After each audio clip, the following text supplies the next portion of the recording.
Namaste. Namaste. This topic, understanding divinity, I had originally scheduled for New Year's Eve when nobody showed up, and so I decided that it was important enough that I wanted to do it. And it's helpful, at least in terms of the two readings from the Bible, to understand that they were New Year's Day readings, actually, trying to set a tone for the year ahead. And the real reason I wanted to revisit it was because I discovered a way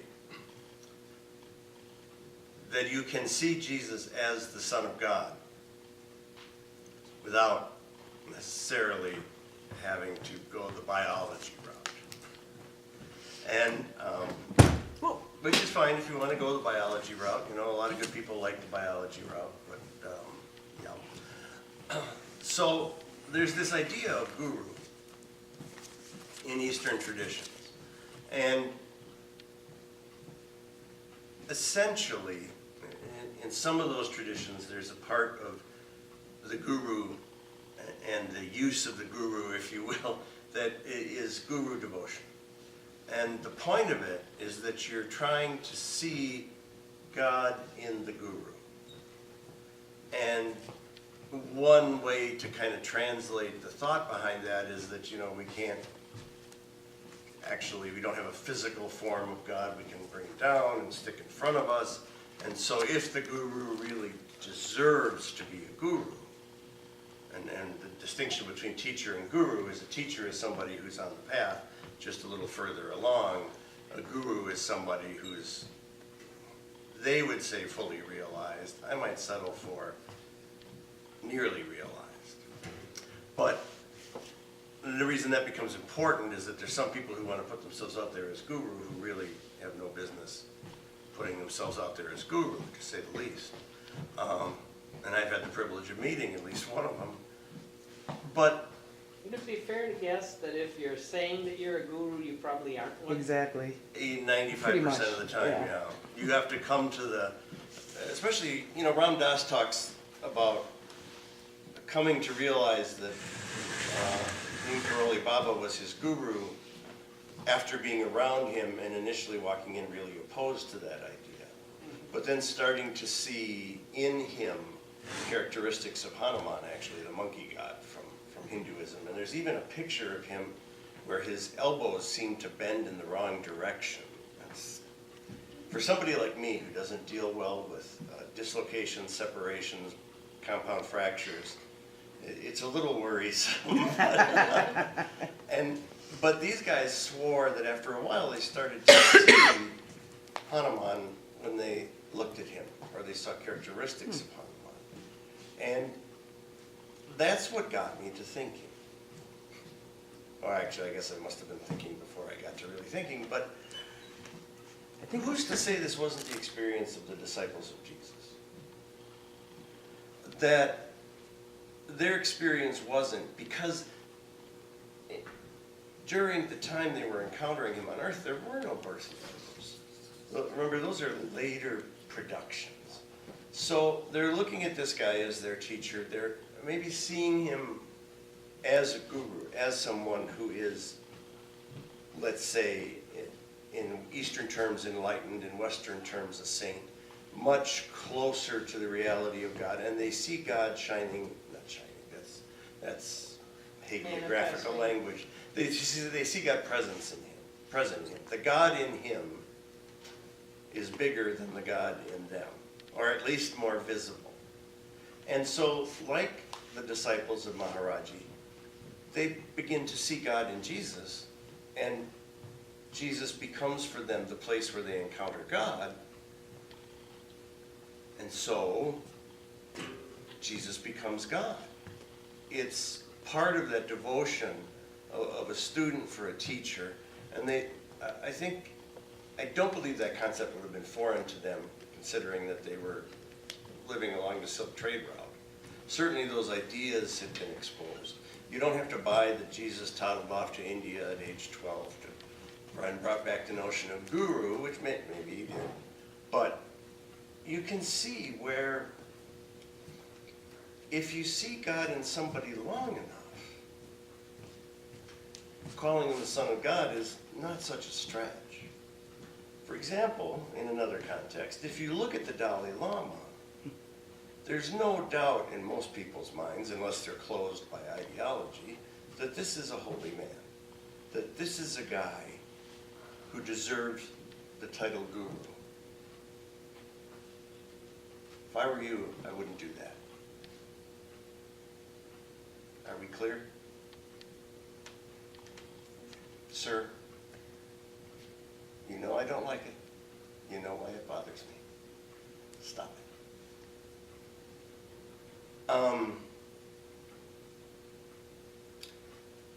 Back to my thought. Dalai Lama deserves to be called. Dalai Lama clearly deserves to be called guru, and he also never says, call me guru. So if we look at this notion that ultimately there is the outer guru who helps you recognize that everything you need is in here. The guru is inside. God is inside. It gets us to that Matthew 25 place. Because we're much better, although we're a little reluctant, but we're much better at acknowledging the God within us than we are the God within somebody very different from us. And that's the challenge, it seems to me. Because if you can see God in the person with whom you have the most difficulty, whether it's because, well, actually the reason is probably because they remind us of something about ourselves that we don't really want to look at. And they come along, the challenge becomes then to see God in them. And if once we do that, then we can't say, okay, these problematic people in society, we need to move them away. We need to lock them away, or we don't have to see them because it makes us uncomfortable to look at our own shortcomings. It makes us uncomfortable to look at our own challenges. And on that level, I think if we can see everybody as guru, and in a sense of teacher, everybody as somebody who's coming along to bring us something that we have to deal with or encounter. And this is why the Dalai Lama, for example, says that your enemy is your best teacher. Because they will confront you with those things, and I would say largely within yourself, that you have to deal with and resolve. And ignoring it or chasing it away or quarantining it will leave us with unresolved issues. And if the spiritual journey is a journey toward wholeness, then we can't be left with a bunch of unresolved issues and believe that we're moving along the path.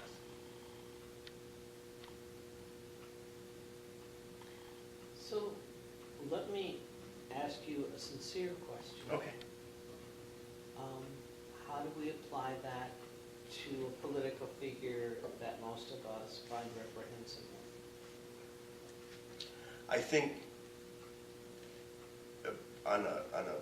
to go to the most obvious place, the woundedness within him, which is so very visible,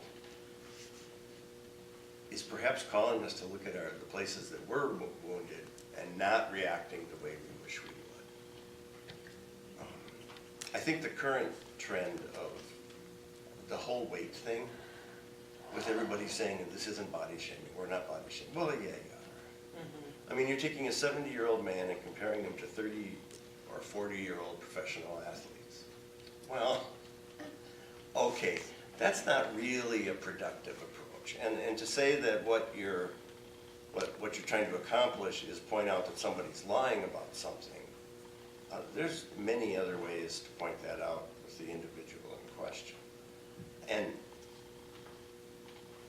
maybe that's part of that lesson too, that the infantile behavior takes us kind of to that infantile place ourselves, where you're back on the playground going, you're fat. And, you know, given, I don't see anybody body shaming Santa Claus.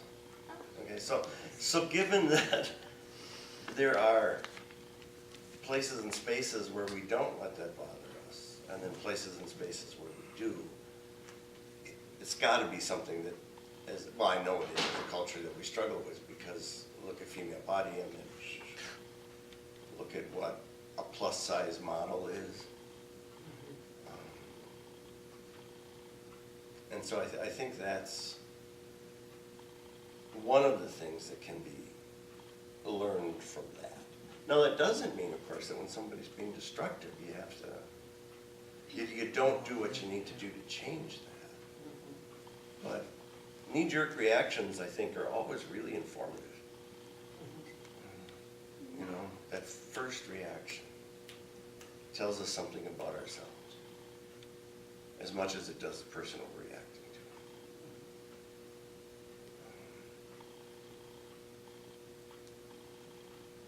So he does serve a purpose.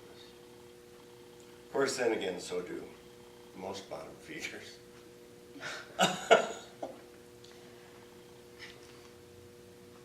I volunteered to move to a different section in the Lutheran Acapella Chorus, and I'm placed next to an individual who is like a clique leader, you know, very offhandish if you're not part of that. Are you singing And- soprano now? No, second alto. Oh, I'm sounds like second a soprano. second alto. A Ha. frustrated soprano. Ah, Yeah, there you go. exactly. There you go. However,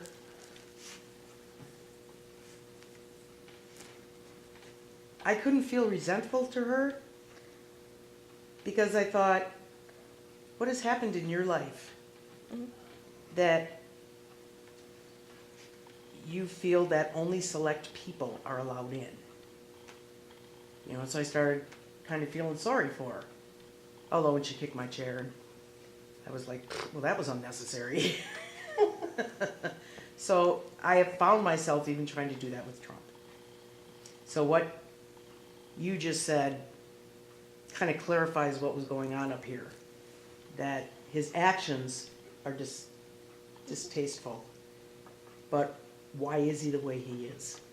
Why is he such a bully? Why is he such a narcissist? You know, and he didn't really have a nice upbringing. No. You know, he didn't have caring parents, you know, that cared about the nurturing or anything. It was just all about the money and the getting ahead, no matter how, and this and that. And so that, I think about my growing up, and I think, wow, I know I had it really good, despite the issues. That I never doubted how much my mom and dad loved me. That statement is a contradiction. I just have to point that out. Is it? What about it? I can't even remember what it was. I had it really good despite the issues. Oh, There were, yeah, you know, but you know what I mean. yeah, I do. Okay. I will try to learn to speak better, little English teacher. No, You I'm should thinking. be correcting me. I'm thinking, we sometimes look at our own issues, our own histories, and minimize them when in light of somebody else. So we do some comparing. You know, it's kind of like, I've got it pretty bad, but that guy has no arms and no legs. I have no right to complain about, you know, because look at Bob over there. Well, there's always Matt. somebody worse off. And I think we're conditioned to do that almost, where it's like we're not, it's like in our culture, especially, you know, we're not allowed Mm-hmm. to, you know, because you know what? Sometimes it's okay to feel sorry for ourselves for a situation because things really suck. You know, you have to move on from there, but Right. I think it's You have like to honor your we don't even, we don't honor our feelings. I know. Because push them aside. it's that constant, it's like, you know, pulling yourself off from the bootstraps. Like, you know, stop complaining. Somebody's got it worse. You know, Have you ever seen somebody with bootstraps? yeah. Yes. Really? Yeah, on a farm. Oh. When I worked on the farm. It's a Hiking farming boots have them. Your boots have them? No, hiking boots, they have little straps in the back. Oh, those little things? Yeah. No wonder nobody can do it. Yeah. I just think what we have to do is say, okay, that, because to honor the God within us, we have to recognize that adversity affects all of us the same. And even though there's degrees of adversity, Good night. bless even though there's degrees of diversity, discounting our own kind of does us a disservice. But I wasn't necessarily hearing, and I think I've got a way to weave these together. I wasn't necessarily hearing Kim discounting so much as putting in perspective. And therefore, yes, I can acknowledge things that were less than I wish they had been in my upbringing. And yet, I can acknowledge, sort of in a non-dual way, that there was also a lot of good. In fact, in some cases, a lot of good, surprisingly, given some of the, There you go. Thank you. okay? And I guess where, maybe I'm not sure if I'm gonna make the segue perfectly or not, but what I found myself thinking about was how Trump so easily brings out the worst in us, or at least in, I will speak for myself, in me. That perhaps one good lesson is how easy, what is it in me that so easily and readily wants to find, to demonize, to Lash not back. be compassionate, to, other people have said, there's no redeeming factor. No, I mean, is there a God, a bit of God in Trump? Well, if there's a bit of the divine in all of us. I think that where the point of departure maybe is that what has happened, for example, to Trump growing up. It'd be interesting to know whether he provided those descriptions or others. I suspect others did. But whatever our experience has been, it's going to impact us, and we have a responsibility to address that. And when we don't honor that responsibility to address that, then we just repeat the cycle. We raise children from whom we're estranged and detached because we learned how to parent from our parents, and our parents were crappy, and we never bothered to pick up another model along the way, and so we just repeat it. And each generation, I think, has a responsibility to improve it. Now, to say you can correct it all, boy, that's asking a lot out of ourselves in our 20s and 30s. The sins of the father are visited on the children to the. Oh, there you But go. hopefully in ever-decreasing portions. And we can, I think, do some things to make it right later, where we can say, later in life, the kids are grown, maybe we didn't handle this the best. I don't think you're going to see that out of a narcissist, because they're so fragile and so needy themselves. So that isn't the place to find, well, it might be the place to find the lesson in some ways too. Even if you're a complete failure, you can at least serve as a bad example. And a cry for compassion. Which is awfully hard when somebody's kicking sand in your face. I mean, but there again, that's the spiritual growing point or opportunity. Father, forgive them, for they do not know what they are doing. Yeah, but what will they do? There's some of that too. Yeah. I think about those people who kept they had the kids in the freezer. Oh, yeah, in the basement, chained.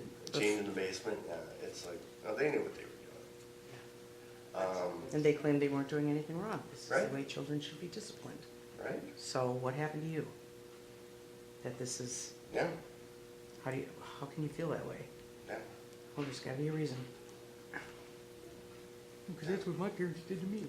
I saw Or that. you're just a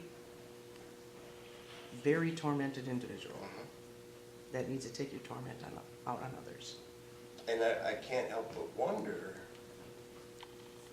there's somebody from, I think a Republican congressman from Arkansas, who was on the ethics committee, Congressional Ethics Committee, was just It's just revealed that he paid off I think it was a staffer that was considerably younger than him, a huge settlement for harassing her.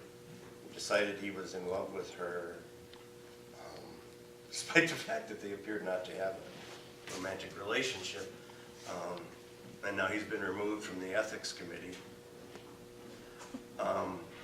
But what have we done, right? We've reduced morality and ethics to what you shouldn't do from nipples to knees, and we don't talk about the difference between love and obsession. And that if you're in love with, at least in traditional places we don't, if you're a 50-whatever-year-old man and you think you're in love with a 20-year-old woman, and you've never been to dinner and you happen to be married and so does she, this isn't love. I mean, can we stop talking about who's sleeping with who and start talking about what is a healthy relationship? What are boundaries?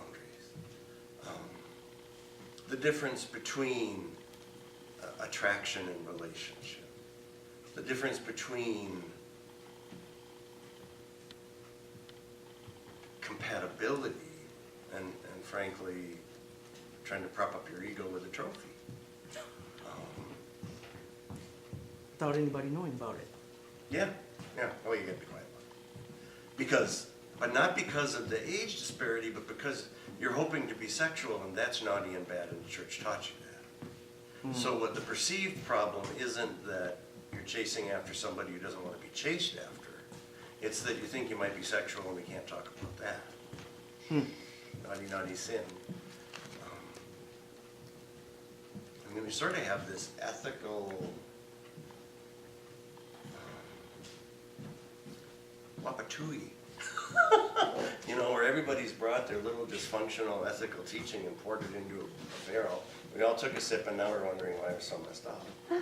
The one time I drank WAP, anyway.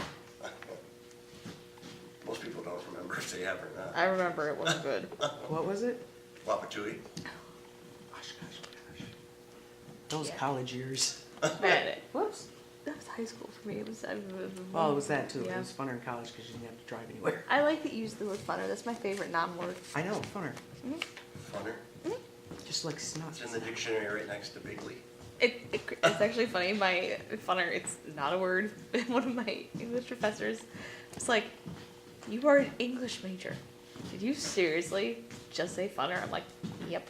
That's Hey, my you guys, favorite somebody non-word. else got kind of chewed out for doing that. You might want to consider No, your Lucas limits. was doing something else. Yeah. I know what I'm talking about now. Lucas was doing something else, so that's what he got yelled at Oh, for. was he? Never mind. He was beating Lucas. I'm, this may be, again, fitting in with Schumann, but I'm wondering if there's a way, going back to the guru within and people seeing God, experiencing God in Jesus. And I'm thinking, there have been times, there have been a few people in my life, especially in my Roman Catholic life, where in persona Christi, I felt like this priest was so much a manifestation that I felt in their presence as if I were in the presence of Jesus.